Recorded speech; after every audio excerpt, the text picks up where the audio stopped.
I soak up all this stuff, right? So for the last 20, 30 years, and I mean, shout out to your dad back in the day, him and Ira on the San Francisco Chronicle used to read that stuff growing up about my older Niners.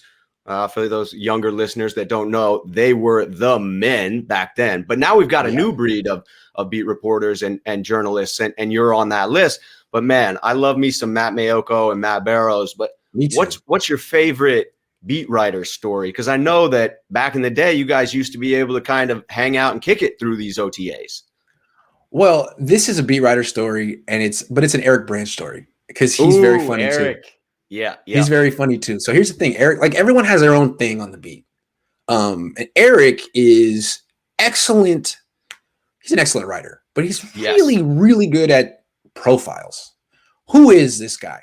You know, where did he come from? Who's his coach? Who's his mom? Who's his dad? Like, get to know so-and-so. And he's in the off season, he'll often do these wonderful pieces, generous pieces on backups, you know, guys who would never get that kind of treatment from the San Francisco Chronicle, guys who may not be in the league that much longer.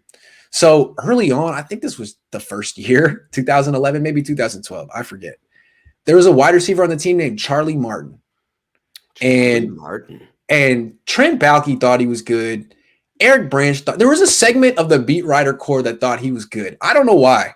Now there was also that other guy.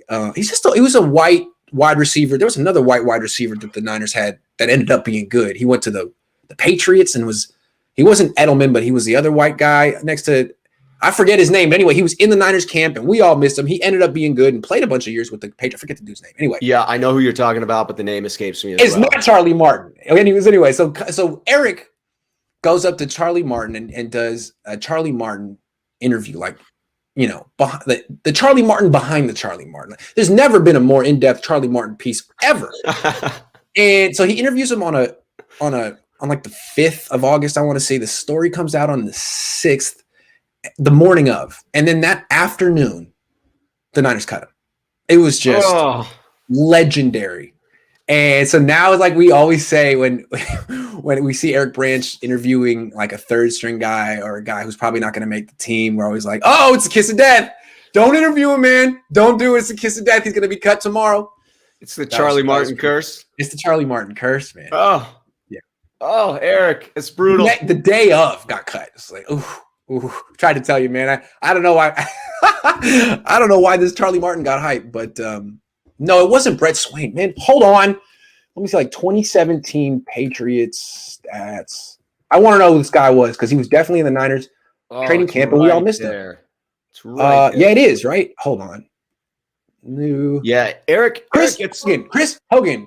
Yeah, Hogan. Yeah. Chris Hogan was in the Niners training camp. They had brought him in as an undrafted free agent. They cut him. They didn't see it, and he went to the Patriots and had a pretty good career. Chris Hogan. Yeah. Anyway, Charlie Martin. I don't think Eric Branch ever interviewed Chris Hogan and did the Eric Branch treatment for Hogan. He did it for Charlie Martin.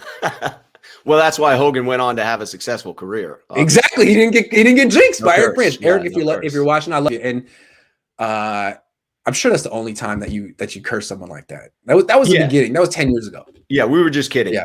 I mean, the Niners are surrounded by other curses they have to worry about far more than the Eric Branch curse. So as far as priorities, that one's low on the totem pole. Yeah. And poor Eric, dude, he gets a lot of flack now for being the guy who asks those 45-second questions on these Zoom calls. That's just, it's not right. He's hilarious.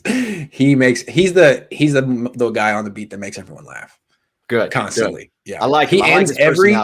He ends every group press conference call with opposing coaches he'll just say, be good. If you listen to him say, he says it every single time. And it's funny to think that coach would need that prompt from Eric Branch. So be good. Lift him up a little bit. Be good. That's a funny thing to say to someone. It is. No. Well, I enjoyed those stories, Grant. I mean, I'm thrilled that you were able to take us inside there. I feel like you do have an eye for some of these things that I don't know whether it's the gift of youth that you still possess, although, you know, you're getting up in there in age now. But I mean, maybe it's just something you were born with, because certainly your father had an eye for it as well. And so it's great to hear from your perspective these stories, because it's really not something that we get. And I will be devastated if we don't go back to what you had before as far as access. I hope that we drift back from the Zoom calls to the real in-person stuff, because I need that. I need me some Grant Cohn insights. Well, my dad always did, and what he taught me is he always kind of pointed out, like, if you look at sports writing, it's mostly information and quotes. Most sports writers don't get the concept of describing. Now, some do.